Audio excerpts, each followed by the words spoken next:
Okay, good morning, John class. How are you this morning? I hope you're fine. Okay, before I start to study religion, prepare your heart. Now we want to pray. Let's pray.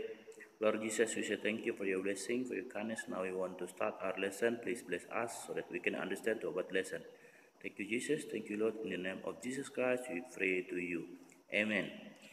Okay, hari ini pembelajaran kita, we have topic today, iman yang kuat mendatangkan berkat. Ya, yang arti iman dalam kehidupan orang percaya. Nah, tentu iman itu merupakan kunci dasar untuk mengenal keberadaan, penyertaan, serta karya Allah bagi umatnya. Iman itu ibarat sebuah benih yang bertumbuh dan berkembang. Saat dirawat dan dijaga, benih akan tetap hidup dan bertumbuh sehingga menghasilkan buah. Nah, dalam perjanjian lama dikatakan, iman itu memegang teguh janji Allah, tentu yaitu janji tentang keselamatan, seperti yang terdapat dalam kitab Kejadian 3 ayat 15. Kemudian kita lihat dalam perjanjian baru, dikatakan kalau perjanjian baru, iman berarti mempercayai sesuatu sebagai hal yang benar dan nyata. Ya, jadi kita percaya akan keberadaan Allah dalam hati dan hidup kita. Kita masuk sekarang dalam poin yang B, campur tangan Allah dalam kehidupan kita. Dikatakan dalam Roma 10 ayat 7, iman timbul dari pendengaran oleh firman Allah. Ternyata iman kepada Allah artinya bersungguh-sungguh mendengarkan firman-Nya. Kita mendengar firman Allah dan percaya bahwa Allah akan menepati firman-Nya.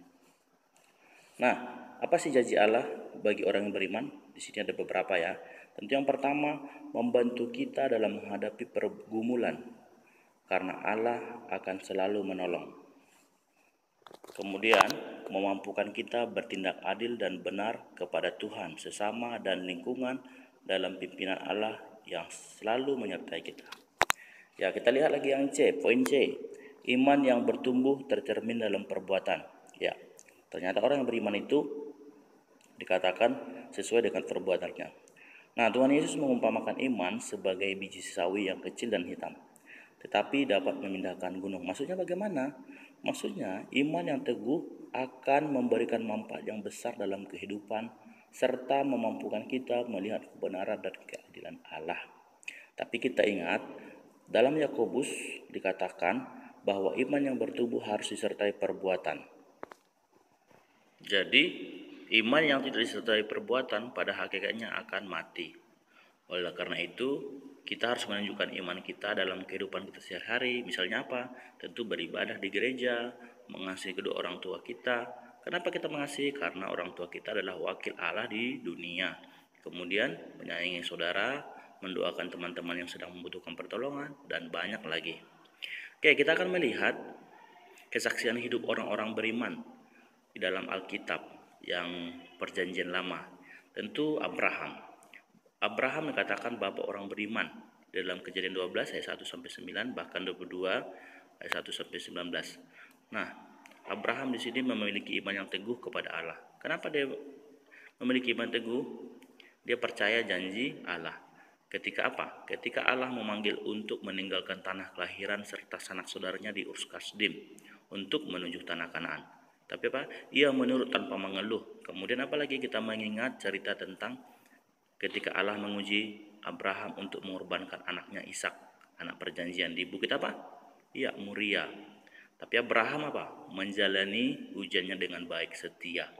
Kemudian kita lihat lagi dalam perjanjian lama, tentu kisah kehidupan Ayub 1 ayat 1 sampai 22. Nah, Ayub adalah seorang yang saleh, dia kaya raya, tetapi memiliki iman yang teguh pada Allah. Nah, terbukti ketika iblis mencobai Ayub. Seluruh harta Ayub dirampas, bahkan ia menderita sakit. Keluarganya meninggalkannya. Nah, namun dengan kesetiaannya kepada Allah serta keteguhan iman, ia memperoleh anugerah yang berlipat ganda. Kemudian kita akan melihat dalam perjanjian baru, yang dikatakan yang beriman, yaitu Maria, Lukas 1 ayat 26 sampai 28.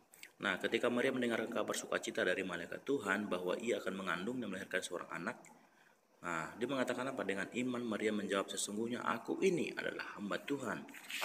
Kemudian kita lihat di dalam perjanjian baru, seorang perwira di Kapernaum, Lukas 7 ayat 1 sampai 10. Nah, seorang perwira di Kapernaum meminta Tuhan